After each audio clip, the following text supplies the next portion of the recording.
پیارے نبی صلی اللہ علیہ وسلم کی چھوٹی سی حدیث میں نے آپ کے سامنے پڑھی ہے. اس حدیث میں بنیادی طور پر 3 چیزیں بتائی گئی ہیں.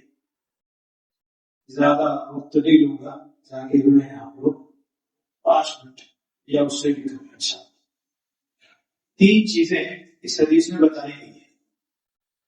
پہلی چیز کہ ایک آدمی کا اللہ سے تعلق کیسا ہوگا. دوسری چیز ایک آدمی کا اپنے آپ سے کیسا تعلق ہوگا.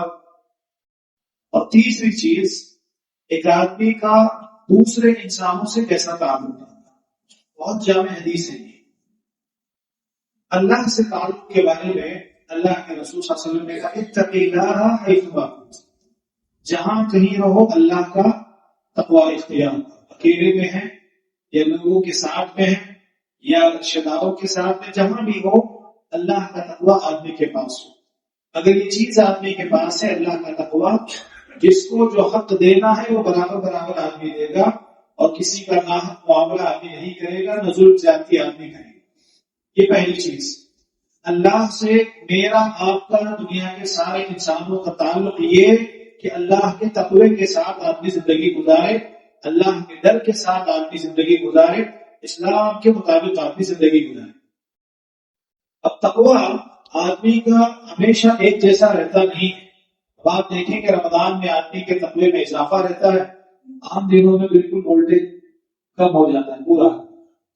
اب جیسے تقوی میں آدمی کی کمی آ گئی، اب دوسری بات، اب انسان گناہوں کی طرف پھر جاتا ہے. اب یہاں دوسرا تعلق بھی پیارے نبی صاحب نے بتایا. تقوی میں اگر کمی ہو گئی اور گناہ اگر آدمی سے ہو جائے، غلطی آدمی سے ہو جائے، اللہ کی نافرمانی، پیارے نبی صلی اللہ علیہ وسلم کی نافرمانی کر بیٹھا ہے، افسوس ہے اب اس کو. اب دوسری بات تھی وَاتْبِعِ السَّيِّئَةَ الْحَسَنَةَ. گناہ کے بعد نیکی کرو، یہ نیکی تمہارے گناہ کو ختم کر دیتی ہے. اب نیکی کا یہاں مطلب اگر آپ دیکھیں 2 چیزیں ہیں. ایک تو واقعی میں نیکی کرنا ہے، نیکیوں کی وجہ سے چھوٹے چھوٹے گناہ آدمی کے معاف ہو جاتے ہیں. اور دوسری مراد نیکی سے یہاں توبہ ہے. آدمی اگر توبہ کرے گا، جو گناہ ہے اللہ تعالیٰ اس کے ختم کر لیتے ہیں. اللہ تعالیٰ توبہ کو قبول کر لیتے ہیں. ان اللہ یحب التوابین ویحب المتطہرین. اللہ تعالیٰ محبت کرتے ہیں توبہ کرنے والوں سے. تو جیسے تقوی میں کمی آئی، آدمی گناہ میں ملوث ہو گیا، گناہ میں آدمی پڑ گیا، تو فوراً آدمی شرمندگی آدمی کو محسوس ہو، توبہ استغفار آدمی کا. یہ دوسرا تعلق. تیسرا تعلق آدمی کا دوسرے انسانوں سے. دوسرے انسانوں کے ساتھ آدمی کیسا رہے گا؟ وَخَالِقِ النَّاسِ بِخُلُقٍ حَسَنٍ. اچھے اخلاق کے ساتھ آدمی دوسرے لوگوں کے ساتھ رہے. ملے تو ہنستے مسکراتے چہرے کے ساتھ ملے. پیارے نبی صلی اللہ علیہ وسلم نے حدیث میں ارشاد فرمایا لا تحقرن من المعروف شیئا ولو ان تلقى اخاك بوجه الطلق. تاکہ چھوٹی سی چھوٹی نیکی کو بھی حقیر مت جانو، اگرچہ کہ اپنے بھائی کو مسکراتے چہرے کے ساتھ ملنا ہی کیوں نہ ہو. نیکی کا کام نہیں.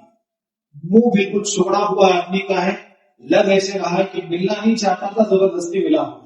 اچھی بات نہیں. خاص کر کے گھر میں اس بات کا خیال رکھیں.